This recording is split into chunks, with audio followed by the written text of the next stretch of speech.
नमस्कार दोस्तों। आज मैं आपके साथ में एक कहानी शेयर करना चाहता हूँ। ये कहानी एक नाटक है, असगर वजाहत साहब का लिखा हुआ, जिस लाहौर ने देखा वो जमिया नहीं।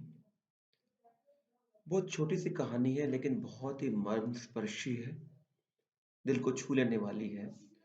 और बल्कि मैं आपसे ये कहना चाहूँगा कि जब ये किताब मेरे हाथ में लगी, किसी दोस्त ने मुझे गिफ्ट की थी, तो पहले पन्ने को पढ़ते-पढ़ते मैं इतना इसमें इससे प्रभावित हुआ, इतना इसमें खो गया, इतना इसमें रस था कि घर पहुँचते-पहुँचते मैंने करीब रात को 11 साढ़े 11 बजे, डेढ़ घंटे के अंदर इस कहानी को समाप्त कर दिया। और इस कहानी ने मेरी आत्मा को एकदम झकझोर दिया। तो आज मेरी इच्छा हुई कि आपसे इस कहानी को शेयर करूँ, तो आपसे बात करना चाहता हूँ इस बारे में। कहानी इर्द-गिर्द घूमती है, इसके पात्र हैं लखनऊ से एक फैमिली, एक परिवार, जिसमें कि सिकंदर मिर्ज़ा साहब हैं, उनकी बेगम हैं हमीदा बेगम, एक छोटी बेटी 10-12 साल की है, उसका नाम है तन्नू, और एक जावेद उनका बेटा है, करीब 20-25 साल का है। ये कहानी बँटवारा जब भारत का हुआ था और हिंदुस्तान का, जिसमें भारत और पाकिस्तान जब बन गए थे, ये कहानी उस दौर की है। तो ये परिवार, इसको जैसे कि और कई शरणार्थियों को अपनी-अपनी जगह को छोड़ के जाना पड़ा था, इस तरह से आपको पता होगा यूपी से, बिहार से, दिल्ली से, पंजाब से, कई इलाकों से और जैसे बंगाल से लोगों को, जो मुसलमान थे, उनको यहाँ से छोड़कर उनको पाकिस्तान जाना पड़ा, क्योंकि बँटवारा धर्म के नाम पे हुआ था। और जो पाकिस्तान के हिंदू थे, उनको पाकिस्तान से, सिंध से भारत में आना पड़ा। और ये सब शरणार्थी, आपको पता है कि शुरू में कई कैंपों में आके रुके थे, जब तक कि सरकार ने उनको प्रॉपर घर उनको अलॉट नहीं कर दिए गए। तो जिस तरह से ये फैमिली यहाँ से जाती है, ये परिवार यहाँ से जाता है और पाकिस्तान पहुँचता है, वहाँ शुरू में ये कैंप में रहते हैं, उसके बाद में इनको एक हवेली अलॉट हो जाती है। कस्टोडियन जो है इनको एक हवेली अलॉट करता है, ये लोग उस हवेली में पहुँचते हैं और वो बड़े खुश होते हैं जब देखते हैं कि हवेली करीब 22 कमरों की बनी हुई है और ये हवेली एक रतन जौहरी की हवेली थी। तो वो सोचते हैं अरे क्या बढ़िया है, अब जाके हमको सुकून आया कि हम जो कैंप की ज़िंदगी से हमको ये बढ़िया हवेली मिल गई। तो वो परिवार जब उस मकान का जायज़ा ले रहा होता है, इतनी उनकी छोटी बेटी जो है वो कहीं सीढ़ियों के पास जाती है, तो कहते हैं अरे अंदर तो कोई है। तो बोलते कौन है, यहाँ कौन हो सकता है, ये तो मकान हमको अलॉट हुआ है। तो जब वो जाके देखते हैं तो इतने में देखते हैं कि एक बूढ़ी औरत करीब 60-70 साल की उम्र के बीच में वो सीढ़ियाँ उतरी, सफ़ेद लिबास में चली आ रही है। और ये लोग पूछते हैं कि तुम कौन हो भई? वो कहती मैं, ये मेरी हवेली है, मैं रतन की माँ हूँ, ये रतन जौहरी की हवेली है। वो कहते ठीक है तब रही होगी, लेकिन अब तो ये हवेली हमको अलॉट हो गई है, अब आप यहाँ से जाइए। तो आपका बेटा कहाँ है? वो कहते मेरा बेटा तो कहीं एक हिंदू ड्राइवर की तलाश में गया था। देखिए कितना मार्मिक एक पक्ष रखा गया है, कितना सटीक है, कितना ये कटाक्ष है साथ में, कि उनका बेटा एक हिंदू ड्राइवर को लेने गया था, लेकिन वो वापस लौटा नहीं। और अब ये परिवार उसको बोलता है, तो वो कहते हैं ठीक है, वो अब लौटा नहीं, लेकिन ये तो हवेली मेरी है, तो यहीं रहूँगी। ये कहते हैं हम आप नहीं रह सकते, आपस में काफ़ी कशमकश होती है। और लेकिन वो कहते हैं ठीक है तुमको निकालना है तो मुझे निकाल दो, निकाल के दिखाओ, मैं तो नहीं निकलती। तो अब इसमें क्या होता है कि वो दिन तो बीतता है, अगले दिन वो परिवार का जो मुखिया है वो जाता है कस्टोडियन के ऑफिस में, जाके वहाँ बात करता है, उनको बोलता है, शिकायत करता है कि देखिए आपने मुझे हवेली जो अलॉट की थी वहाँ तो एक बुढ़िया रहती है। तो वो बोलते हैं कस्टोडियन कि अरे जनाब शुक्र मनाइए कि आपको 22 कमरों की एक हवेली मिल गई है। अगर आपने शिकायत दर्ज करनी है तो करिए, ठीक है, फिर कल को कोई एक हवेली किसी और को अलॉट कर ली जाएगी और आप जाके वापस कैब में बैठेंगे और तब तक वेट करिएगा जब तक आपको हवेली कोई और मकान अलॉट नहीं होता। अब ये बड़े परेशान होते हैं जनाब और घर वापस आते हैं, आके फिर वो बुढ़िया से बात करते हैं, अपने परिवार से बात करते हैं, बुढ़िया फिर जाने का नाम नहीं लेती। वो कहते हैं ठीक है भैया आप भी यहाँ रहो, मैं भी यहाँ रहती हूँ, लेकिन मुझे आप निकाल नहीं सकते। खैर किस तरह से उनका आपस में चलता है और अब वो उनका बेटा कहता है ठीक है मैं पिताजी मैं इसको अपने हिसाब से देखता हूँ। तो उसका बेटा जो है अगले दिन जाता है बाहर, तो वहाँ पे 3 और किरदार हैं, उसमें एक है पहलवान जो कि वहाँ का गुंडा है, और 2 और लोग हैं उसके दोस्त, एक का नाम है सिराज, एक का नाम है अनवर।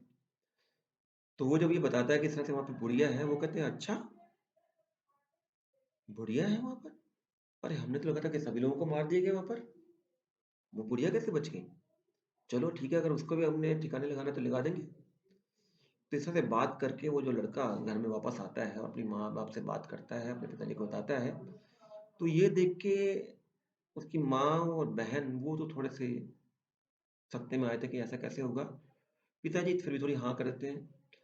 अब ये दौर चलता है आगे कि बुढ़िया इन धीरे-धीरे दिन बीतते हैं, बुढ़िया इनसे काफ़ी हिल-मिल जाती है और इनका भी आपस में प्यार बढ़ना शुरू हो जाता है। अब उन्हें लगता है कि बुढ़िया तो हमारी माँ के समान है और बुढ़िया भी उनको उतना ही प्यार करती है जितना कि अपने बेटे को प्यार करती है। अब हालाँकि बुढ़िया हिंदू है, ये मुसलमान है, लेकिन वो अपने रीति-रिवाज से अपने हिसाब से चल रही है, अपने हिसाब से चल रहे हैं। लेकिन स्नेह और प्यार बढ़ता जाता है। अब वो लड़का के कहने पे उस दिन जब वो पहलवान और उसके दोनों दोस्त आते हैं और वो इस तरह से एक इशारा करते हैं कि हाँ, अभी वो कहाँ है बुढ़िया, हमको उसे ठिकाने लगाना है, तब ये घर के परिवार उनको बोलता है कि नहीं, ये मामला हमारा अपना है, हम इसे देख लेंगे, हमें नहीं चाहिए कुछ इस तरह से। तो अब होता क्या है कि इसके बाद में जैसे मैंने पहले बताया बुढ़िया उनके साथ हिल मिल जाती है और धीरे-धीरे बुढ़िया ना केवल उनसे हिल मिल जाती है, आस-पास के पास पड़ोस से भी उसका काफ़ी स्नेह हो जाता है, लोगों के घर में आना-जाना होता है। हालाँकि आप देखिए कि उनके आस-पास के सारे जितने परिवार हैं, पड़ोसी हैं, वो सब भी शरणार्थी हैं जो कि बाहर से आए हैं और सभी मुसलमान हैं। खाली एक बुढ़िया हिंदू है। अब इनका आपस में इतना समन्वय होता है, इतना प्रेम प्रेम हो जाता है कि बुढ़िया अपने रीति-रिवाज, अपने त्योहार मनाती है और ये लोग उसमें पार्टिसिपेट करते हैं। वो अपना दिवाली मना रही है, ये भी उसके साथ चल रहे हैं। और बाहर के जो लोग हैं, जो कि दहशतगर्द लोग हैं, जो कि कट्टरपंथी हैं, उनको ये बात रास नहीं आती कि ये इस तरह से कैसे चल रहा है। वो आपस में बातचीत करते हैं और कहते हैं, "अरे वाह! कमाल है, हमारी आँखों के नीचे बुढ़िया जा रही है चनाब में नहाने के लिए, घर में पूरे रीति-रिवाज की तरह पूरे त्योहार मना रही है, उसका सब कुछ चल रहा है।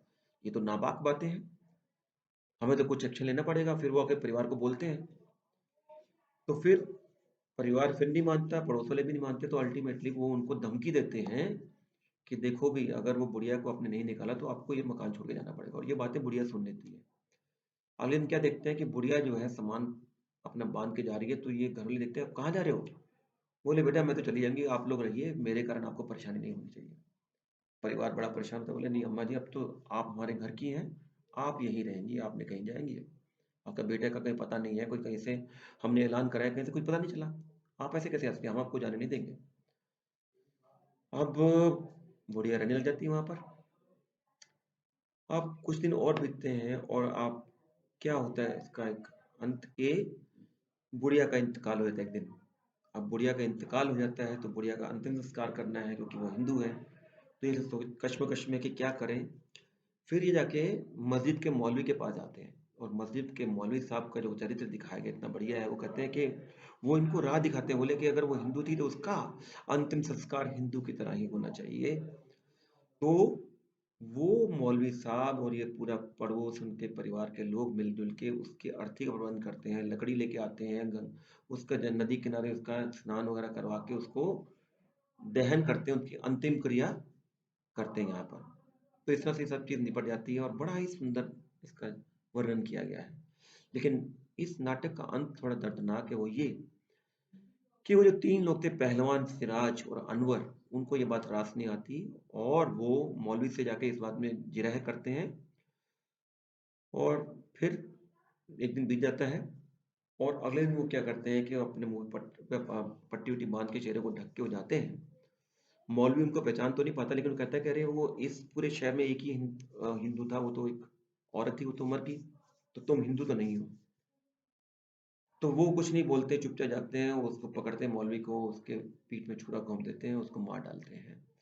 ये इसका अंत है, बहुत मार्मिक अंत है। लेकिन फिर भी ये नाटक ये हमको ये पाठ पढ़ाता है, प्रेम का, भाईचारे का, कि ये जो धर्म है ये इंसान का बनाया हुआ और सभी धर्म बराबर होते हैं। दोस्तों, सभी धर्म बराबर होते हैं और आजकल के ज़माने में जो धर्म के नाम पे इतना कुछ व्हाट्सएप पे जो मैसेजेस डाले जा रहे हैं, आप मेरी आपसे गुज़ारिश है कि इस नाटक को, इस किताब को या इस तरह की और भी किताबों को लेके पढ़िए और इस तरह के जो अल्फ़ाज़ जो इस्तेमाल होते हैं, इस तरह के जो मैसेजेस आते हैं, उसको इग्नोर करें।